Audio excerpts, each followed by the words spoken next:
All right, guys, so we're going to pick back up where we left off from the last class or the last video.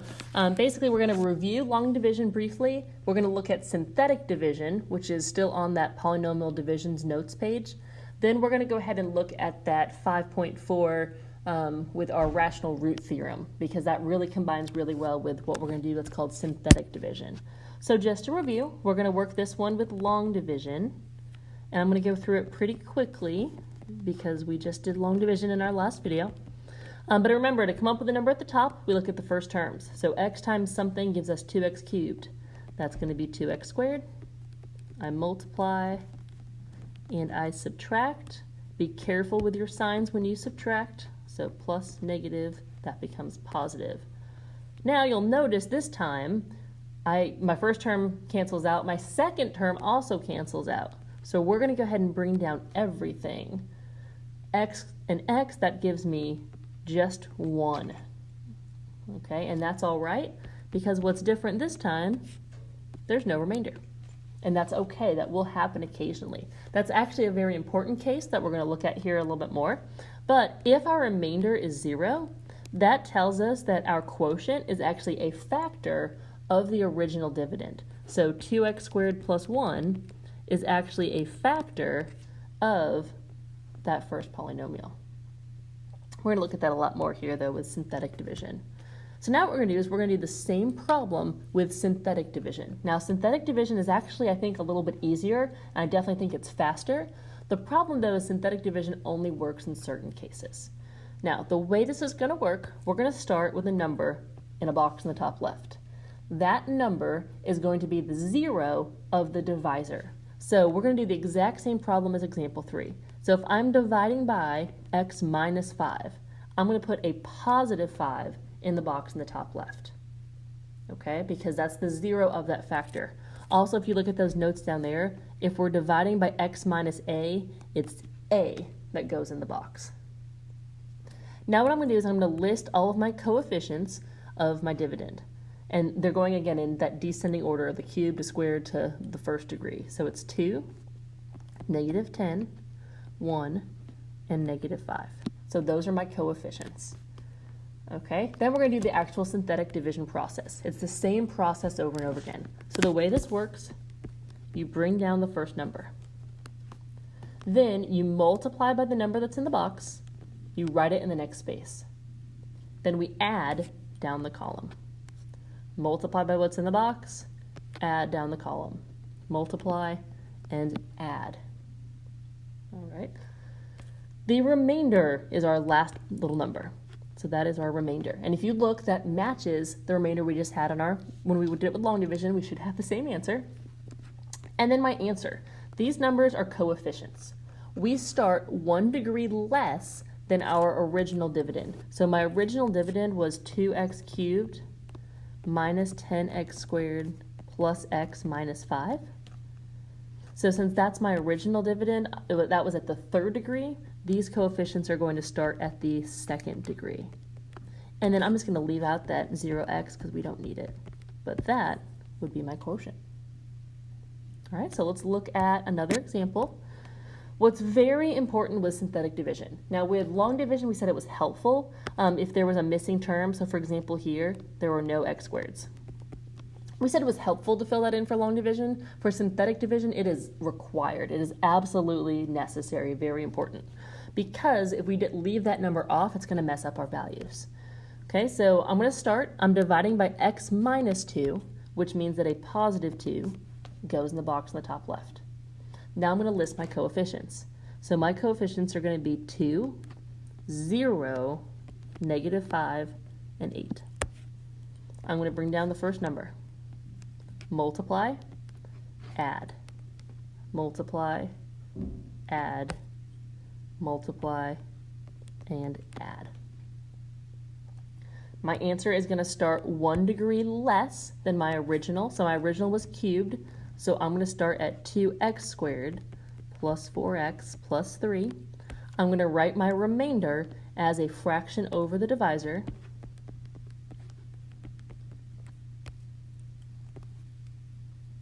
And that's my value.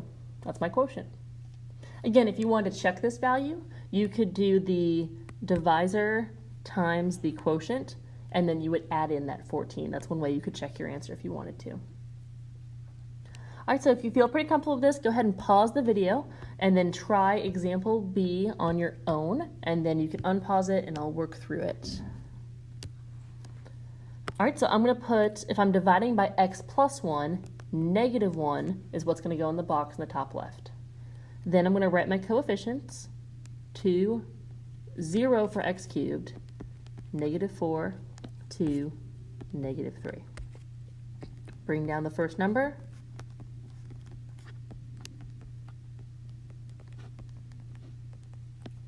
My last number is the remainder. I start 1 degree less than my original, so I'm going to start with 2x to the third power. I'm going to write my remainder as a fraction over the divisor. And that's the synthetic division process. Now, synthetic division I know is a lot easier probably and probably a lot faster for most of you guys. However, synthetic division won't always work. That's part of the problem. So synthetic division can only be used if we're dividing by a first degree binomial. Okay, so that's something like x plus 2, x minus 12, x minus 4, 2x minus 1. It would be a fraction in the box, but it would still work. All right. Now, some applications of it. We talked about this last part.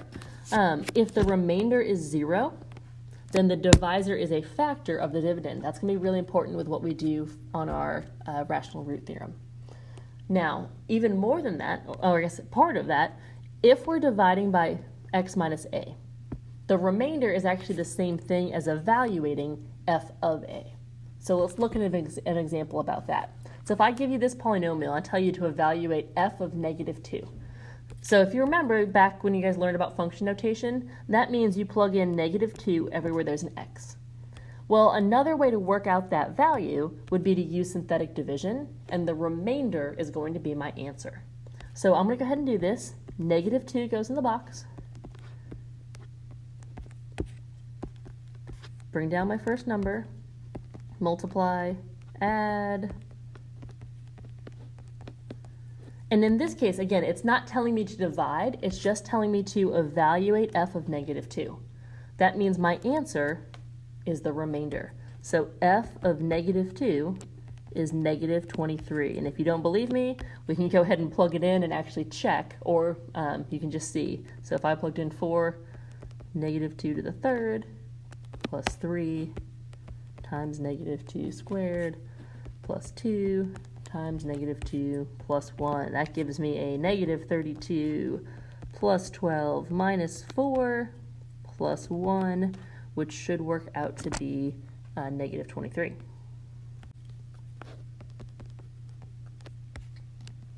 So we're going to use some of these applications of synthetic division to look at the new material. So this was the next page of notes. So these are on separate note pages.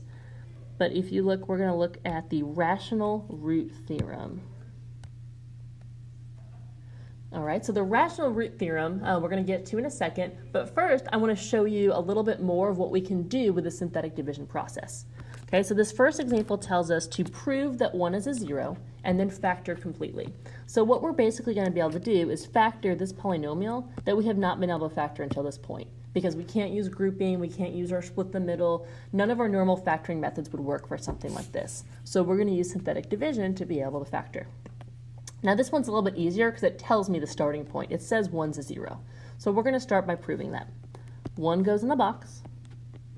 Fill in your 0 placeholder because there's no x squareds, and then let's go through our synthetic division process. All right, now the fact that we have 0 as a remainder, that's our proof.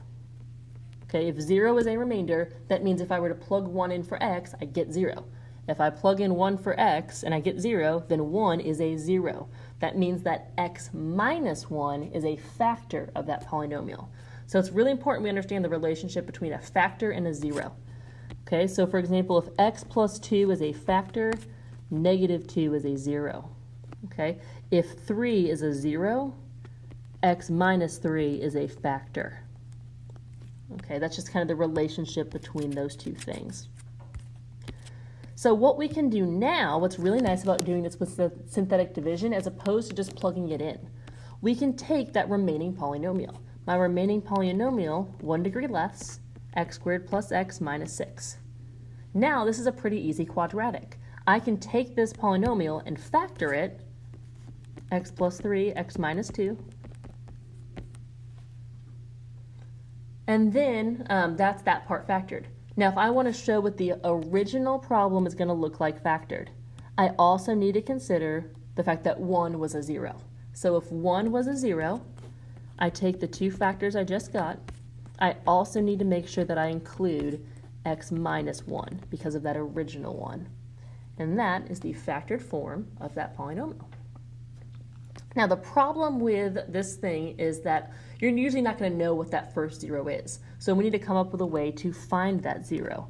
And that's where the rational zero theorem or rational root theorem helps us. So that tells us basically that if you have a root as a rational number is any number that can be written as a fraction. So a rational number would be like negative 100, 13, 3/5, 0.7. Okay, those are all rational numbers. An example of something that is not a rational number would be the square root of 3, pi. The really ugly values you get from quadratic formula, like 1 plus the square root of 7 divided by 2. Those are not rational numbers. So the rational root theorem is not going to help us find those values. All right, it's going to help us find the values we could write in terms of a fraction. Now the reason that helps us is because those numbers relate as factors to numbers in our equation. Okay, so we're basically going to work kind of from the backwards effect of the rational zero theorem. So what we're going to do is we're going to follow these steps right here. Okay, we're going to find the possible rational zeros using this P over Q idea. So P are the factors of the constant term. The constant term is the number without any x's, okay, the number that's by itself. Then Q are the factors of the leading coefficient. The leading coefficient is the one with the highest degree. Probably the hardest thing about this is you would think this is typically your first number, this is typically your last number if it's written in standard form. So it's kind of hard that they're flip-flopped, but that does still help us find these values. So we're just going to do an example of this using just that rational zero theorem. So we're going to find these possibilities. So I'm going to start by finding P. P are the factors of the constant term. That's that negative 8. Your factors are always going to be plus or minus. So what I'm going to do is I'm going to list plus or minus all the factors of 8 in order, smallest to biggest. Smallest is 1, 2, then 4, then 8. Then I'm going to come up with Q. Q are all the factors of the leading coefficient. So plus or minus 1, plus or minus 2, plus or minus 4. Then finally, I'm going to figure out what P over Q is, all those combinations. So I think it's easiest to start with 1P, divide it by every Q, and then move on. So I'm going to do 1 divided by 1, 1 divided by 2, 1 divided by 4. Then I'm going to move on to 2, and I'm going to do 2 divided by everything. So 2 over 1. 2 over 2 is already on my list. It's the same thing as 1, so I can skip it. 2 over 4, that's 1/4. That's already on my list. Then I'm going to move to this one. So plus or minus 4. 4 divided by 2, already on my list. 4 over 4, already on my list. And then I do 8. 8 over 2 is already there. 8 over 4 is already there. So plus or minus all those numbers are the possible rational zeros. Now again, this is only going to tell us the rational zeros. It's not going to tell us something like 1 plus the square root of 7 or any imaginary zeros or anything like that. But this is a really good help for this synthetic division process when we don't know where to start. So now we're going to go through the whole process to factor this question. Now again, if you need to factor it and you can factor with other methods, use it. Okay, if you can do grouping, if you can take out a GCF, those are always great places to start. But this is another way that you can solve this problem. So let's start with our P over Q. P are going to be factors of 6, plus or minus 1, 2, 3, and 6. Q is going to be factors of 2, so just 1 and 2. So P over Q is going to be plus or minus 1 half. 2 over 1 is already on my list.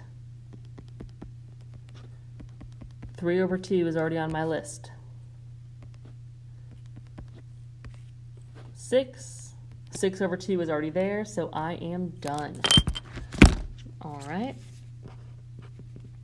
Now, this is the hard part. Well, not the hard part. This is the frustrating, tedious part of this. What we have to do now is guess and check. Okay, so what we have to do is we got to pick one out of all these numbers. And remember, they are all plus or minus. We're going to pick one of these numbers to do synthetic division with. And we're going to put that number in the box.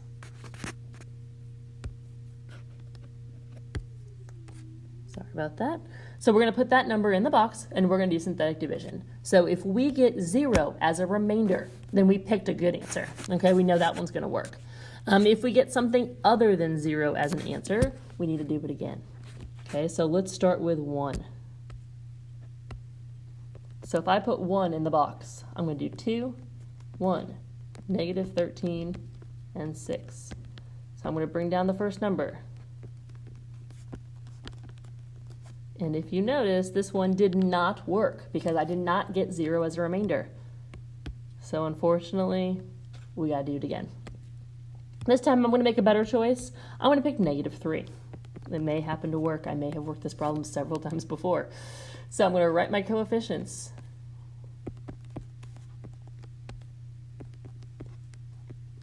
Go through synthetic division. And I end up with 0 as a remainder. So that's good, okay? Now we look at the remaining polynomial. It's quadratic, it's factorable, so it's going to be nice and easy to find our answers. So what I'm going to do now is I'm going to go ahead and factor this. So this is going to end up being minus 4x minus x plus 2. I'll do my grouping. If this process here for factoring, if you were not familiar with this or you don't remember it, please ask me in class or please come in for tutoring because factoring is going to keep coming back up. So we need to be really comfortable with factoring. All right, so now let's look at our original question and our directions. It told us to factor, so we want our factors. We just got 2 of them, okay? So 2 of those are x minus 2 and 2x minus 1. There's also one more factor we need to include because this number gave us 0 as a remainder. That means that negative 3 is a 0. If negative 3 is a 0, x plus 3 is a factor. So this is the factored form of that polynomial. If you wanted to find the zeros, those would be 2, 1/2, and negative 3. It just depends what your question's asking for. On the homework, you'll need to find both. All right, so let's do one more. It's going to be a little bit harder because this one's a 4th degree.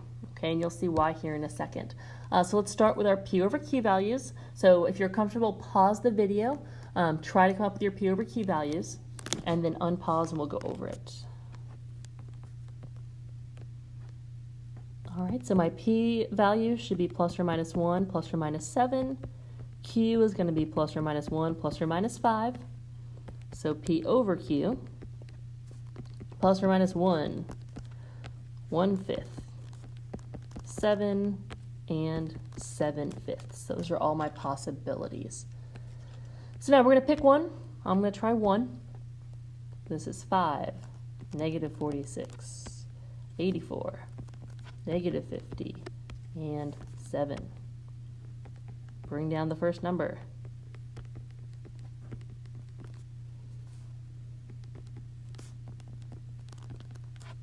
And it works. So 1 is a 0. Okay, again, my question was asking me to find the rational zeros, so one of those values is going to be 1. Now the problem here, remember we start 1 degree less than the original. My original, though, this time was to the 4th power, which means the answer I have left after synthetic division is still going to be raised to the 3rd power, which means we are not done. We have to do this whole thing over again with our new numbers. So we're going to use these new coefficients. We're going to do synthetic division again. Okay. This time, Sometimes the same number will work, but the same number will only work if that number is a double root. And what I mean by a double root is it would be a squared factor. Okay, that factor would be on there twice. It'd be tangent at that point. But let's go ahead and just try a different number. Let's do 7. So I'm going to do 7 with synthetic division.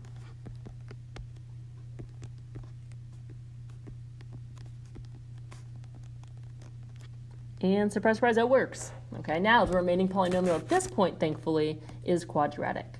So I'm left with 5x squared minus 6x plus 1. So I can easily factor this to find my remaining answers.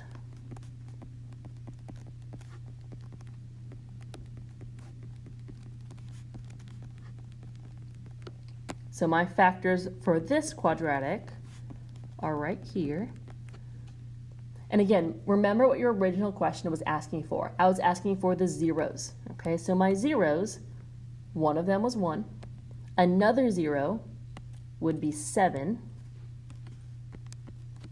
And then my other zeros come from these factors. So one of those would be 1/5. Okay, that comes from setting this equal to 0 and solving it. The other one is 1, which I already have on there, and I don't need to list it twice. Again, what that means, if this were in factored form. So these are my answers. And that's a 1/5, not y5. Sorry if that looks too similar. What that would mean if this was in factored form, I would have x minus 7, I would have 5x minus 1, and then the x minus 1 factor would actually be squared because 1 is on there twice. That's what that means for us. All right, so I know, again, this is a long process and a tedious process, but the more you do this, the easier it gets, and this hopefully makes your division questions pretty easy for you. But that's it. So if you guys have questions, please come into tutoring or just come ask me during class, and good luck.